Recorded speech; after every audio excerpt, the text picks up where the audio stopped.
Welcome to The Weekly Word, a 52-week journey through the Bible. My name is Matt Lidikanen, and with me is Steve Lampy, and we are both Christian pastors currently serving at Messiah Church in Midland, Michigan, and we're excited to be journeying with you through the Bible.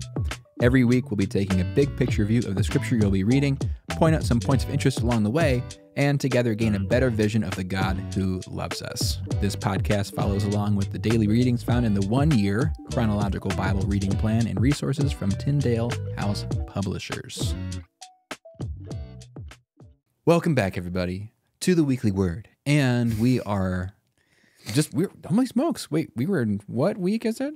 It's week 26. Halfway. That means we're actually at the halfway point. If we could, Mr. Producer, if we could put in sound of like a party horn, that'd be great. Thank you. I'm really hoping that happens. Okay. But 26-week anniversary. Yeah, This is great. It's huge. It's huge. So we are halfway through and still in the thick of the Kings and talk about really hone in on two things. Today, it's Hezekiah, and he was a cool guy, and he reigned in Judah, and he did a really good job. And then there's Hosea, and Steve is an expert on Hosea, and Very little. very I'm little. a minor expert. Yeah, but I think he's the first prophet. Well, we've read a little bit of Isaiah already, but yeah, he's really the first prophet where like the whole book. He's one of the minor prophets. Not because he didn't have a lot to say, Yeah. but he's just he didn't have as much to say as like Isaiah. He's a lot. No. I had a professor that when we talked about the prophets, he refused to call the minor prophets because he was like, that's like saying that these guys weren't as important as the major prophets. Yeah. I'd be like, yeah, we get it. It's more about the amount that was written than the significance. It's not a significant It's not quantity. It's a quantity over quality thing. It's just the quantity. Yeah. And somewhere along the line, we decided to call them minor prophets. So, yes. Yeah. But Hosea, let's start. We're starting with Hosea, right? Yeah, jump in. Yeah, Hosea is, so Hosea was sent to the kingdom of Israel, and he was, I would say, he's not the shortest of all prophets. I know that. Not mean in stature, but in writing. He's not the most minor of all the minor prophets. He actually had. There's quite a bit of amazing, not only the character, the nature of God that is revealed through the prophet Hosea and the prophecies that he gave, and the words he spoke from God to Israel, but he there was the way in which that God decided to use him, and in the analogies that God used him through, I think are unique to Hosea. It's extremely intense, and so if you dive into the very first chapter, God pretty much equates Israel to some versions would say like a promiscuous woman, or more accurately a prostitute, and so God's acknowledging their unfaithfulness toward him. God's saying, "This is what Israel is, Hosea. Israel is a prostitute. They've left me. They've given themselves over to other gods, Baal specifically, which means master. Baal means like master. So they've made Baal their master. They've sought him before the Lord. They've turned on him. And even amidst all his faithfulness through years with Moses, and he even kind of like harkens back to some of those times when he has shown his faithfulness to Israel.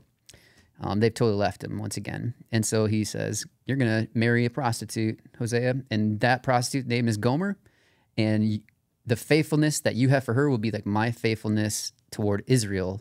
Israel is Gomer, the prostitute that has left, that is unfaithful. I am like the faithful husband that just continues to stay. But it's not without warning, and it's not without major rebuke. I think the very first rebuke there is when he has they actually have 3 children, and they're given specific names, Gomer and Hosea, and they're given specific names. And that's in chapter 1. I can read you their names, which you'll see. This is kind of like the big. It kind of sums up their names sum up the whole chapter, but you got to realize like throughout all of Hosea, there's always this piece where a faithful husband remains faithful, even amidst the rebuke, and God reminds them of his faithfulness throughout it. So. The first one is named Jezreel, because I will soon punish the house of Jehu for the massacre at Jezreel, and I will put an end to the kingdom of Israel. In that day I will break Israel's bow in the valley of Jezreel. The second, which we got to remember, the house of Jehu. We talked about him at the very end. That was how Jezebel met her end. Yes, yep. And he like just kind of throw her down out of the window. He like killed all of Ahab's sons and piled their heads at the gates of the city. I mean, the brutal, just massacre. Yep. So yeah, God's like, not what I meant. That was too much. Yeah. Too much, dude. Yep. So yeah, we hear that. Yeah. He's prophesied against right here. Absolutely. By having Hosea call his son. Yep. Jezreel. Yeah. Which is, that name. And so you'd be like, is that a daughter or a son name? That's a son name. The next one is a daughter, and they call her Lo Ruhama, which means not loved, or you are not my loved, right? So that's probably toward the back of the baby name list. Yes, probably toward the back. What's like the you go meaning of through your the, name? you go through the baby, like I'm gonna have So this is once again, this is like the rebuke from God. And every time Hosea looks at one of his kids, like it's a reminder of like, look, this is the people that you're prophesying against. I'm telling them that this is where they are. Like this is, they've pushed me far away, or I've refused to settle for their sin, settle for their acceptance of Baal and their worship of Baal. I'm their one true God, and they've turned from me. So your daughter's name is not loved. That is a harsh rebuke from God, as seen through the Lo Ruhama. The third child they have that he has with Gomer, Hosea, is named Loami, which means not my people. So now it's like he's rebuked them and say, you're not my people. This is not how my people act. This is not who my people are. You're not my people. So you can see the rebuke that he's acknowledging they're turning from him, and actually him handing them over to say, yep, if this is what you want the Baals of other nations, then that's who you receive. And so you have these three children kind of identifying the rebuke of God toward Israel. But the amazing thing about this is God doesn't leave us, and that's a continual theme through all the prophets that we see. Yeah, I'm looking now at chapter 2. So it kind of expands on this. So Hosea, his life is this picture of God's relationship to Israel and his kids, his wife, everything, and then that idea is expanded on in his prophetic word about Israel. So Israel's like, this woman who's just lustfully going after every dude. And then she's really disappointed. Chapter 2, verse 7 says she'll chase after her lovers but not catch them. She'll look for them but not find them. Then she'll say, I'll go back to my husband as at first, for then I was better off than now. And so she recognizes like the fruit of the sin, the fruit of the rebellion, the fruit of the, what it says right here is just the adultery, going after other gods and being unfaithful to God, not only in respect to worship other gods, but also not being just or good in respect to people. Yeah. And so she's like, I should turn away, but God says it's not that easy. Yeah, absolutely. No, and I think that's I think that the amazing thing about like all the prophets, and especially seen like in Hosea too, is it can seem some of the words can seem so harsh, but I think there's a side of God that we often look over, and it's his justice. Like he's just towards sin. He's not going to tolerate it and accept sin because he knows the destruction that it causes. And we've talked about this before throughout these even podcasts, is that there's in the corner of all this, like if you have like a let's say just like a square, and like most of the square is filled with like rebuke from the prophets, right? Like that's what the prophets came. They came to call Israel back to the heart of God. You have this small corner piece in that square that is the certainty of a promise of God's faithfulness that is always present within the majority of the square filled up with rebuke. You always have this corner that God will always come back to, and he does in every prophecy. He always comes back to, yet I will remain faithful, and there will be a remnant of Israel that is saved. There must be, because guess what comes from that remnant? Jesus. So he's always going to save that remnant of Israel. Yes, there's destruction. Yes, there is death. Yes, there these prophecies against Israel are fulfilled, but within that, his faithfulness is still evident through all those things. And if you look at the end of chapter 2, which is awesome, just looking there, which is so great. Even if you were to start on like verse like 14 and just read through 23, you can see the heart of God. And this is kind of the theme you'll see throughout many of the prophets, is this heart. I'm not going to start in 14 just because I don't want to have to read that long.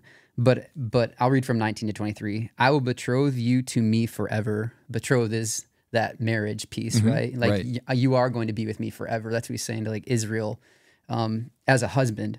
I'll betroth you in righteousness and justice, in love and compassion. I'll betroth you in faithfulness, and you will acknowledge the Lord. In that day I'll respond, declares the Lord. I will respond to the skies, and they will respond to the earth, and the earth will respond to the grain, and the new wine, and the new olive oil, and they will respond to Jezreel. I will plant her for myself in the land. I will show my love to the one I called not my loved. I will say to those called not my people, you are my people, and they will say, you are my God. So the very names of his children that were meant as a rebuke, there's actually redemption in the rebuke that God has planned through Hosea. And that's really the role of a prophet, rebuke and restore.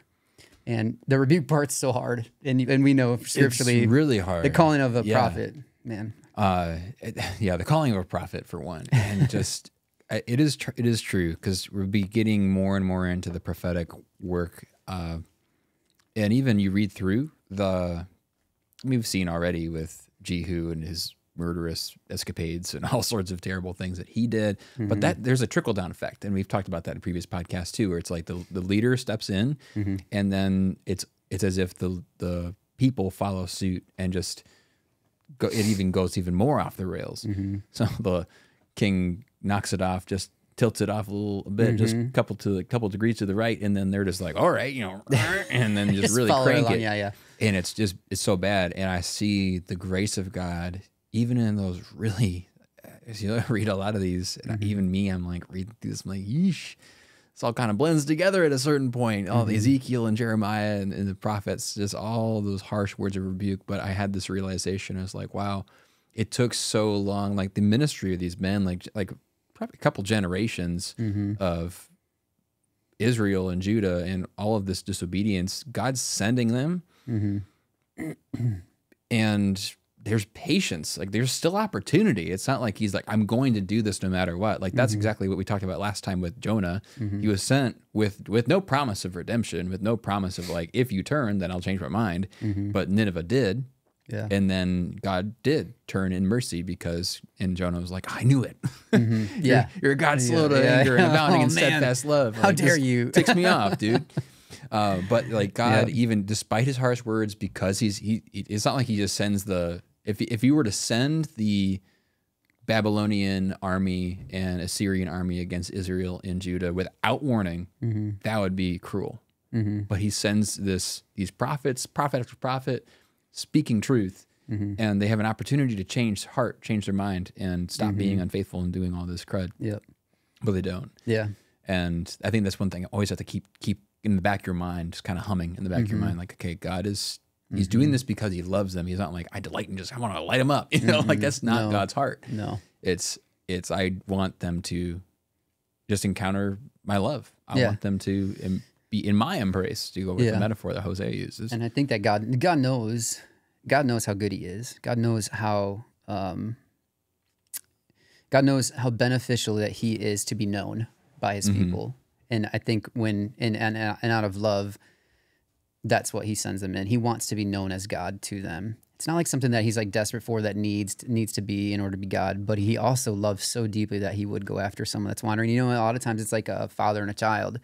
As a father, if you see your son or your daughter going off in a direction that is going to be harmful, you would say something, like you would go to them and you would confront, and there would be probably some rebuke within there, but it would always be with that back of this way. Just understand that the way that you're going could be destructive to your life. I will always love you. I'm not going to leave you. But you're going to have to make the decision to come back, and I'm not going to be gone when you do. I'll be here. And I think that's a great picture painted from God toward the Israelites. They weren't controlled like robots. They were allowed to go chase whatever they wanted to chase, and they did. They chased. But God was always faithful and saying, I'm still going to be here. And actually, Hosea literally lived this out as a husband to Gomer. Like Chapter 3. God sent him to go get his wife to reconcile while she was with another man. You're living exactly what I'm going to prophesy to Israel. And to me, like, he probably was the perfect person to be the prophet to these people at this time, because he understood it from a personal level, the hurt of a wife that would leave him, as he prophesied to Israel too. He understood it personally for himself, which is incredible to me. I mean, got to give the guy some credit there. For real, yeah. To live that out. It goes back to previous conversations, like multiple podcasts ago, we talked about what does it mean that God's a jealous God? This is a great way to understand that. A great way to really grasp and wrap your head around, like, how does God feel when I worship another God, or like when my heart goes astray, when I step into sin, and I'm essentially, because we've also discussed that when we sin and we break a commandment, we have already broken the first, which is to have no other gods, because if we're turning to other things to sin, we are automatically setting up an idol in our heart, which is our way of saying, in a spiritual sense, this is what's going to give me true satisfaction. God can't do it for me, so I need to turn to these things. I need to turn to the thievery and stealing things, and taking what's not mine, to adultery and sleeping around, all these different things, because that's the good life. Yeah. And when we do that, we really set up an idol in our heart, and by setting up an idol in our heart, we're cheating on God. Yeah. Yeah. And there's really this no is how other. God feels about that. It breaks his heart. Yeah, I think sometimes we can like neglect that truth.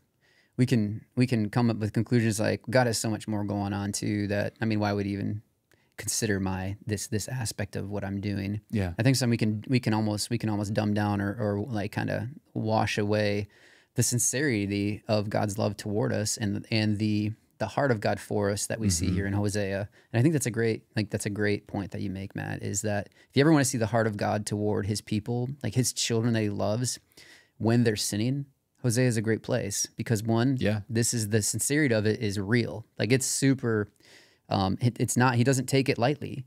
But at the same time, he is like a husband to a bride. Right. And spiritually, that is the connection. Like a husband to the bride. Like, this is the depth of relationship, even experienced on earth, doesn't get deeper than a husband and wife. No. But imagine so much with a creator in his creation.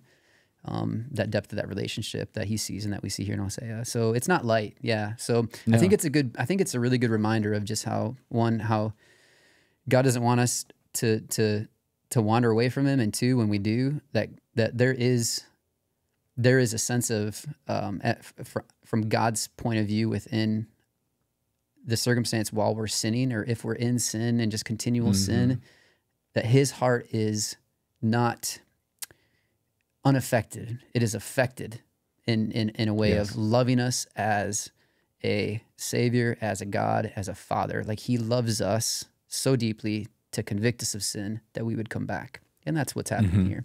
Yeah. And I've been thinking, as you were talking about how you already mentioned Hosea's reconciliation with his wife in chapter 3. And it says that he says, go and show love to your wife again. And in verse 2, it says, so I bought her for 15 shekels of silver and about a homer and a lethek of barley.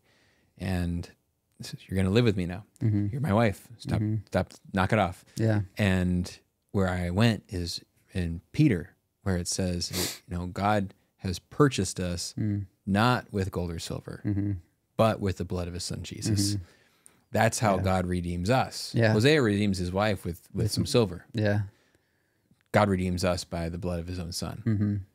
Now that's even a step further. Like, you've cheated on me, you've run away from me, you've been sleeping around. And I'm going to send my son so that you can be with me again. Like, whoa. Yeah. What a, oh, wow. Well, and to think about the covenant that we live under now compared to what the Israelites lived under, how much better a covenant that we have now with through the blood of Christ is than what even they were living under at this time. So that payment that was paid for us through Jesus, Yeah, and I think that the thing about it's kind of challenging as you read through like the prophets, because it feels like, as we just kind of just do 1 through 3, and then you flip ahead, you're like, okay, there's actually a few more chapters than that. There's like 12, I think. And you realize, okay, wow, there's a lot. There's still more to come, and we have, like, if you read through the headings, even it's God, the Lord's anger against Israel, chapter 13. but then God's love for Israel, chapter 11, and Israel is going to reap the whirlwind. It's all sorts of just, okay, so it's like bouncing back and forth between words of judgment, words of grace, words of judgment, words of grace. And it is kind of hard to keep it all straight. In fact, if any listeners are familiar with this resource, it's called the Bible Project. And it can be enormously helpful just to see how is a book arranged and organized. Oh yeah. And if you have a study Bible, you have like outlines, like what is the outline of this book? Because scholars who've forgotten more than we've ever learned, Steve, right? Like they know these books inside and out. And so they have like looked through them, they understand the structure, like the Hebrew poetry, all this stuff's going on, and they are able to lay it out like, just here's what this is going for, because they are all the bummer about a chronological reading plan is that it does break up books when really they're intended to be read as a book, but you still, some of them like Hosea we get like the whole thing, Jonah we get the whole thing, so you get like kind of the whole arc, and you get that here. Now, ditto the Bible Project, even though their videos, like those 5-minute, 6-minute videos that they have, are so phenomenal in setting up the meaning and the reasoning behind the book in a very short time. If you ever want to learn about, if you ever want to do like a real quick study on the prophets or what we talk about, I mean, do one of the Bible Project videos and just type in what book you want to learn about. It's so good, and they're like 6 minutes long, maybe 16 minutes long. Depending, but they do a great job in that like small amount, making you kind of giving you an oversight of everything. It's great. Yeah, one more thing from Hosea, and then we'll move on because I just love the vision, the visual. It's just really cool poetry, and you think.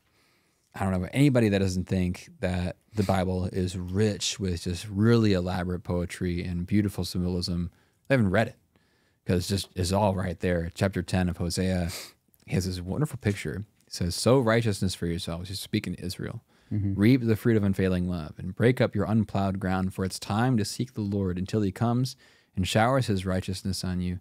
But you have planted wickedness. You have reaped evil. You have eaten the fruit of deception, because you have depended on your own strength and on your many warriors. I love that imagery. It's just so rich. There's so much imagery in the Bible, New Testament and Old, of sowing, reaping what you sow. As from Paul, you have the parable of the sower with Jesus. There's all sorts of stuff. The fruit of deception. Where did that happen? The fruit of deception. Yeah. Is that Eden? Yeah. There's something there. It all calls back. There's all echoes from the beginning. There's hyperlinks to back and forth. It's really, really cool. So soak it up as we read. But there was, we did mention there's not just Hosea in the course of this week. We also have our friend Hezekiah. Hezekiah is a really solid dude.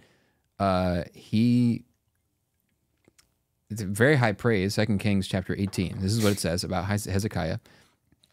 It's actually the first day. Hezekiah trusted in the Lord, the God of Israel. Get a load of this sentence. This is awesome. There was no one like him among all the kings of Judah, either before him or after him. He held fast to the Lord and did not stop following him. He kept the commands the Lord had given Moses, and the Lord was with him. He was successful in what he undertook. He rebelled against the king of Assyria and did not serve him. Now that is some high praise, because we were like, followed in the footsteps of his father David, and still David gets that crowning position in the later writings too. But Hezekiah has a pretty cool sentence attributed to him. No one was like him, not even David. Wow. Which is pretty phenomenal. More faithful than even David himself was in that regard. So we have also, we'll read a little bit of Isaiah later in the week, which they got a couple of things in there. Some messianic prophecy. Right? Yeah, even early on. I don't know what chapter it is. I think it's like maybe chapter 5 or 6 was like the earliest one in Isaiah of a messianic prophecy to Jesus about Christ.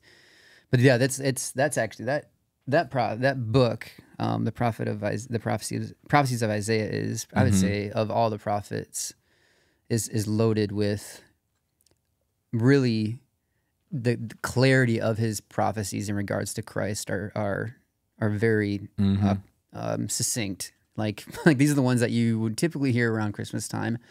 about his birth, the virgin birth, the light to the Gentiles, all these Chapter things 7. coming. Yep, yeah. All these things coming from, many of these things coming from Isaiah, the prophet Isaiah. And we were talking before this. I'm thankful that they are from Isaiah, because Isaiah it's a heavy hitter when it comes to the rebuke of sin. And it has these shades of the redemption that will happen through Christ along the way. But it starts off, I mean 1 through 6, it starts off just, there's no like easing into it with Isaiah. It's just God hits Israel's sin very quickly and very, very hard with very harsh words.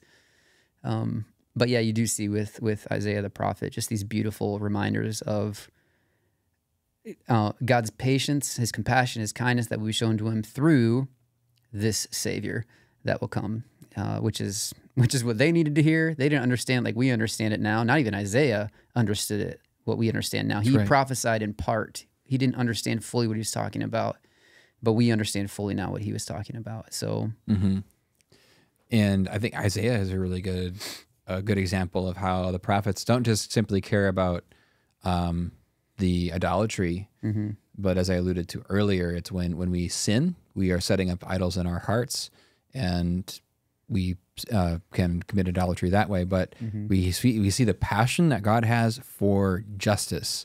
In chapter 1, like you said, right off the bat, God is hammering Israel because they're not doing justice. It says, wash and make yourselves clean. This is verse 16. Take your evil deeds out of my sight. Stop doing wrong.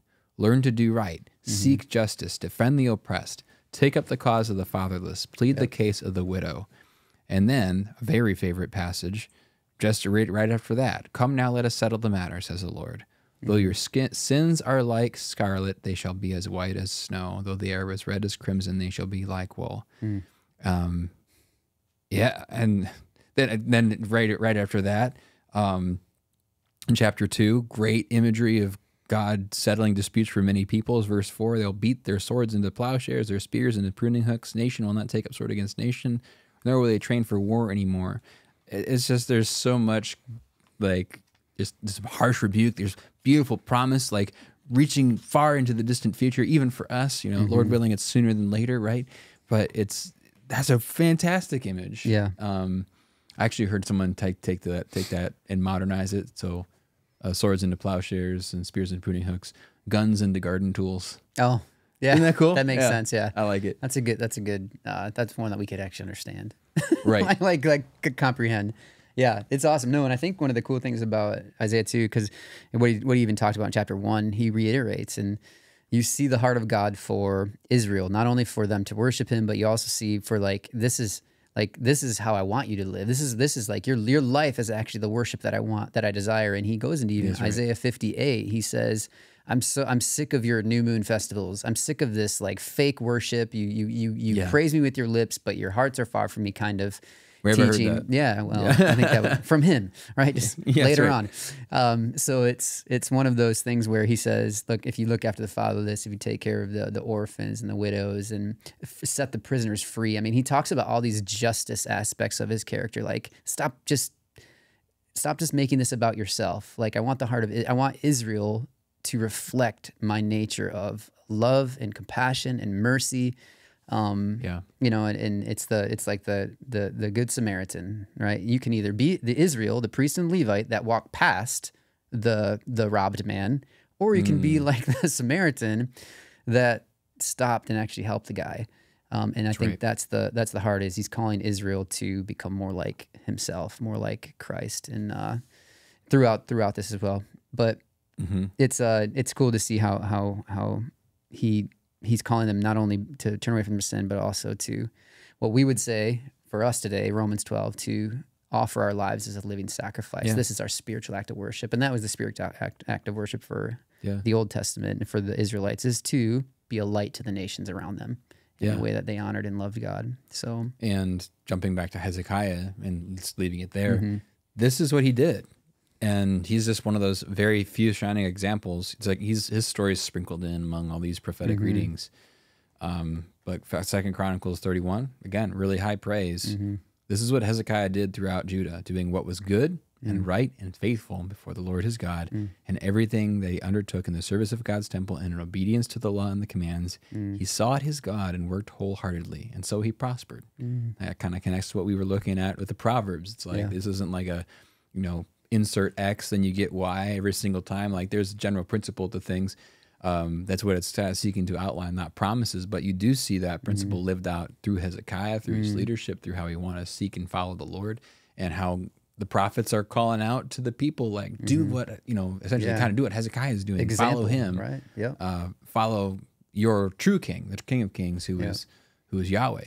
Yep. So we have to follow him above all else. So that's it. That's a halfway point. Crazy. It's a lot of fascinating reading. If you've really never really delved into the prophets, probably a great kind of first taste, a little foray into it. But blessings on your reading, and I hope it encourages you and that you come away with some good insight into the Word of God. Thanks so much for joining us for the Weekly Word. If you like this podcast, be sure to rate and subscribe and hit that notification bell to stay on top of new episodes. If you have any questions or have something in Scripture you'd like us to weigh in on, we'd love to hear from you. You can email us at weeklyword@messiahmidland.org. That's weeklyword@messiahmidland.org.